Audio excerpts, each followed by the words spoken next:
سلام، روزتون بخیر باشه. توی این ویدیو قصد داریم که به درمان خانگی یبوست بپردازیم.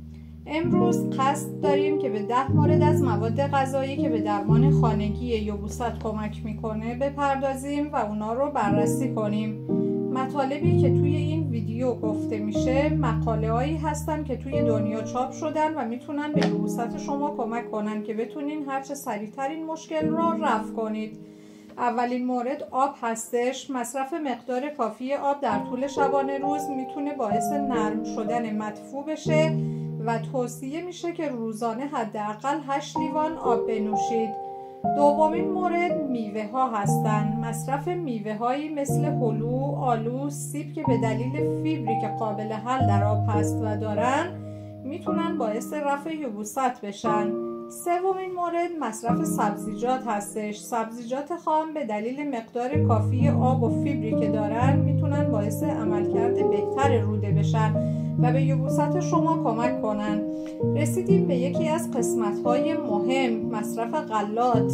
مصرف غلاتی مثل جو، گندم، آردجو، نان کامل که دارای فیبر هستن میتونن باعث بهبود حرکت روده بشن و یبوست شما رو رفع کنن. پنجمین مورد مصرف حبوبات هستش. حبوباتی مثل لوبیا، عدس، نخود، نخودچی همگی دارای مقدار زیادی فیبر هستند که استفاده از اونها باعث بهبود حرکت روده میشه و به رفع یبوست کمک میکنه. مورد بعدی توت ها هستن، مثل توت فرنگی، توت سیاه که مقدار زیادی فیبر دارن و استفاده از اونها به حرکات روده کمک میکنه.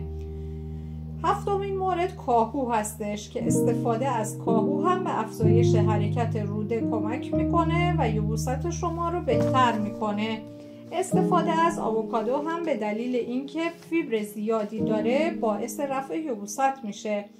آخرین مورد مصرف زیتون هستش، به خصوص زیتون سیاه که خواص زیادی برای یبوست داره و باعث بهبود یبوست میشه.